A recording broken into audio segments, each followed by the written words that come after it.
Salut à tous, merci d'être au rendez-vous de l'émission. C'est un bonheur d'accueillir ce week-end un artiste belge à qui l'on doit des vrais moments de plaisir musical, notamment avec le groupe Léopold Nord et vous. Bonjour Alec Mention.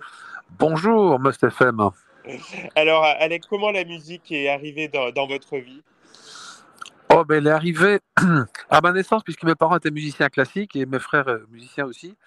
On a une famille de musiciens depuis toujours en Belgique, du côté de Liège, qui est le sud de la Belgique, et qui est juste à côté de la Hollande. Donc on se bat pour Oui. rester francophone. Et je suis tombé dedans quand j'étais petit, quoi. Et après l'adolescence, j'ai vu, donc vous avez commencé par être dans des groupes musicaux. Oui, ben, j'ai fait comme tous ceux qui aiment la musique, j'ai fait des groupes avec des longs cheveux, des guitares Oui, au maximum sur l'ampli jusqu'au niveau 11. Ça n'existe pas sur les amplis ça monte jusqu'à 10, mais nous on mettait sur 11. oui, d'accord. Et on est tombé fan de tous les groupes rock de l'époque, des années 70, etc., jusqu'à la découverte des Beatles, alors qu'ils ils étaient déjà plus ensemble. Et en Belgique, c'est vrai, assez anglo-saxon dans nos goûts au départ. Oui, c'est vrai, oui, oui. Mais moi, dans mon enfance, ma petite enfance, j'étais complètement chanson française, puisque j'adorais, j'adorais tous les artistes de l'époque, et j'aime aussi beaucoup les artistes d'aujourd'hui. Et voilà, la musique m'a toujours donné envie de bouger, de faire des choses nouvelles et de trouver des idées avec des copains musiciens. Enfin, c'est un truc de groupe qui se partage, quoi. Et après, donc, vous allez basculer en solo au début des années 80 avec un peu de succès, notamment un album éponyme. Oui, alors c'est un album que assez peu de gens connaissent. Il y a quelques milliers de personnes, mais c'est un album qui a été produit par Marc Moulin, mon regretté premier producteur, qui était un grand homme de jazz, euh, qui était un fan de Miles Davis, mais aussi de Prince, etc. C'est quelqu'un de très visionnaire, un homme de radio, et qui m'a produit mon premier album, qui était sorti chez Warner à l'époque. Et ce qui est drôle, c'est que ces chansons qui sont de la funk en français et qui datent de 1980 sont aujourd'hui samplées aux États-Unis parce il y a des intros très Ah, funky, d'accord, ah oui. etc. Et il y a des gens qui rappent dessus aujourd'hui. Ah, génial. C'est marrant, hein. Ouais, donc durant les années 80, vous allez aussi vous consacrer à la production. Vous allez avoir un gros carton avec votre épouse de l'époque, Muriel Dac. Qu'est-ce que vous retenez de cette période? Bah, je retiens en fait que c'est vrai que c'est une période où on était très très libre, surtout au niveau des radios. Je veux dire, les radios pouvaient décider ce qu'elles passaient sans devoir faire des réunions à 25 personnes. Et les coups de cœur d'un animateur ou d'un directeur de radio pouvaient parfois rendre des chansons anodines et en faire des tubes. Eh oui, Parce que juste par goût, par envie, etc., instantané. Aujourd'hui, c'est plus compliqué parce que les radios sont plus formatées. Il y a des radios formidables, mais il n'y a plus cette liberté d'avant. nous on essaye de garder un peu de liberté. Eh bien, je vous encourage parce que finalement, rien n'a changé dans le sens où les gens qui passent des chansons en radio sont des fous de musique. Et aujourd'hui, Complètement. ce que j'adore dans notre époque, c'est la musique, elle est accessible à tous, tout le temps, partout. Et puis, il y a un appétit de musique qui est incroyable parce qu'on peut la consommer tout de suite sans réfléchir. Donc, on a un accès. Moi, j'ai d'une époque où il fallait prendre sa bagnole, aller la garer, entrer dans un magasin de disques, l'écouter, et puis C'est sûr, éventuellement c'est l'acheter. sûr. Ouais. Et alors, comment va naître le trio musical Léopold Nord et vous? Eh bien, en fait, c'est un peu une histoire de famille avec mes frères. Oui, Donc, j'ai trois frères, dont deux sont musiciens.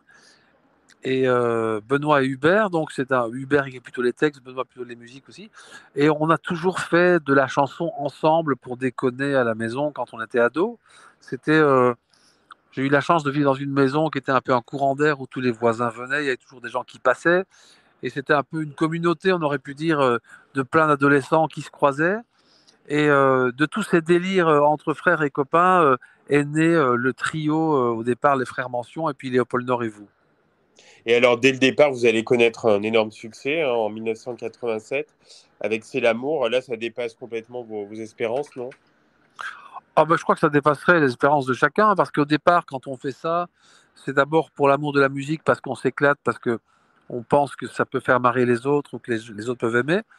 Et c'est vrai que là, c'est l'amour, ça nous a complètement échappé lors d'une télé, ça s'appelait Sacrée Soirée. On a fait une apparition sur Sacrée Soirée et sans savoir pourquoi, bah, 3 jours après, c'était incroyable en France, partout en France, les gens Oui, la chantaient C'est folie, quoi. l'amour.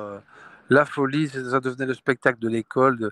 Enfin, c'était un truc de fou et on s'en rend compte encore aujourd'hui parce que tous les gens qui ont grandi, qui ont pris de l'âge, se souviennent de cette chanson. C'est une chanson qui a passé le cap des 30-35 ans quand même. Eh oui, oui. Donc il y aura d'autres chansons hein, pour le groupe, comme On en a marre, des filles et du rock and roll, mais c'est Ouais. dur non d'égaler, c'est impossible même d'égaler un tel succès.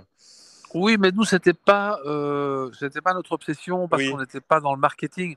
C'est vrai que les maisons de disques à l'époque disaient bah, il faut que vous fassiez la même chose en plus rapide, en plus lent. Mais nous, ce qui nous amusait, c'est de nous amuser. Donc, bah complètement, oui, on j'imagine. n'avait pas envie de s'enfermer dans un style, dans un truc. C'est pour ça qu'on a fait un album qu'on peut trouver d'ailleurs si vous cherchez sur Spotify Léopold Nord et vous allez voir c'est un album complet avec Oui, des chansons totalement délirantes. Certaines ont marché, certaines sont totalement inconnues et on en est fiers. On en est fiers parce que on est bien les gens qui trouvent des pépites et qui oui. voilà, qui c'est pas que les trucs qui marchent qui sont bien quoi. Ouais. Et par la suite, donc bon, le groupe va se séparer. Vous êtes plutôt heureux bah, avec votre carrière solo. Vous avez un public belge quand même qui est et autres qui est réceptif à vos chansons. Ouais, j'ai beaucoup de chance parce que c'est vrai que dans mon petit pays, j'ai fait beaucoup de tubes, des disques d'or à l'époque, etc. Et quand je fais un concert, ben voilà, les gens ils connaissent plein de chansons, quoi. Ces chansons n'ont pas toutes passé la frontière, sauf Oui, parfois dans le Nord. Mais voilà, c'est un cadeau d'avoir eu d'autres chansons que C'est l'amour, qui est déjà un énorme cadeau aussi du ciel, parce que C'est l'amour aujourd'hui me continue à me faire rencontrer des gens, à mettre de la bonne humeur, à chanter dans des salles, notamment avec Star 80, hein, où il y a 6-7 000 personnes qui oui, chantent j'allais y cette venir. Ouais. chanson et comme Ouais. les autres. Quoi. Justement, donc vous avez participé au cours des années 2000 hein, au Revival années 80 avec pas mal de spectacles musicaux consacrés à cette décennie. Là, vous êtes vraiment rendu compte de cette popularité incroyable, non? Oui, c'est une popularité des chansons en fait. Hein. C'est les chansons qui sont populaires. Nous, on est l'outil de la chanson parce que ça nous a dépassé. Et c'est un choc au début quand on voit à quel point les gens adorent ces titres. On dirait que ça leur amène une légèreté qu'ils n'ont peut-être pas ou Oui, peut-être plus oui, aujourd'hui. c'est ça, je pense. Et on va pas se plaindre parce que franchement, moi, c'est l'amour. À chaque fois que je la chante, j'ai le même plaisir en fait. Ah ben ça c'est bien déjà. Voilà. Et donc ça vous a permis là ces spectacles de faire des duos, hein, je pense. C'est grâce à ça avec des artistes comme Jean-Pierre Madère, Patrick Hernandez. Oui. Ça a été du plaisir là aussi. Alors ça, c'est une énorme partie de plaisir privé parce que faut dire qu'on a pris un bus qui a fait le tour de France pendant 10 ans dans tous les sens. Hein. Oui, Et avec Star 80, on a passé absolument partout plusieurs fois. Et puis je me suis finalement fondu dans la masse dans le bus et c'était devenu des potes de route, quoi. C'est un peu comme des frères. Moi, j'ai toujours aimé oui. les groupes. Et un jour, j'ai eu l'idée d'écrire un duo avec Jean-Pierre Madère qui s'appelle Bruxelles-Toulouse, puis avec Désirless, puis avec Jean Schultes et tout. Et finalement, j'ai taillé un costard à chaque personne du bus un peu par jeu, un peu comme l'aurait fait un dessinateur Gueluc ou quelqu'un comme ça, mais c'était de la musique au lieu du dessin. Et j'ai fait un album qui s'appelle Léopold Nord et eux. C'est un petit Oui. clin d'œil à ce que j'avais fait avant, qui se trouve aussi d'ailleurs sur les plateformes digitales. Et j'ai eu beaucoup de chance parce que une chanson comme Bruxelles-Toulouse, elle a vraiment cartonné chez nous. Et c'est un peu un album c'est un peu un jeu, quoi, où je rebondis sur le tube de chacun en faisant autre chose. Ouais, donc c'était une très bonne idée. Merci. Alec, quelle est votre actualité, vos projets là pour 2022? Alors, pour 2022, je suis en train de préparer un spectacle totalement inédit qui sortira seulement fin 2022 et qui s'étendra sur 2023. D'accord. C'est un spectacle très particulier dont je ne peux pas encore parler parce que je préfère qu'il soit vraiment terminé pour le mettre Bon, en bah, vous valeur. reviendrez nous en parler alors. Voilà. Mais alors, par contre, euh, je suis sur un album qui s'appelle Léopold Nord arrive au Sud. Ah Et oui, c'est un album avec mes influences brésiliennes parce que ma femme est brésilienne. C'est un album que j'ai commencé au Brésil, dont j'ai sorti déjà une version totalement traditionnelle brésilienne qui s'appelle Porto Alegre, c'est aussi partout. Mais là, je fais vraiment un album plus dans l'esprit Léopold Nord de l'époque, c'est-à-dire avec un peu de dérision et des chansons un peu plus électro. eh ben, on a hâte d'écouter. Hein. C'est gentil, ben, je vous ferai écouter. Eh ben, un grand merci, Alec Mansour. J'étais très heureux hein, d'échanger avec vous. Et puis, Moi merci aussi. d'avoir joué le jeu de l'émission. Et restez libre.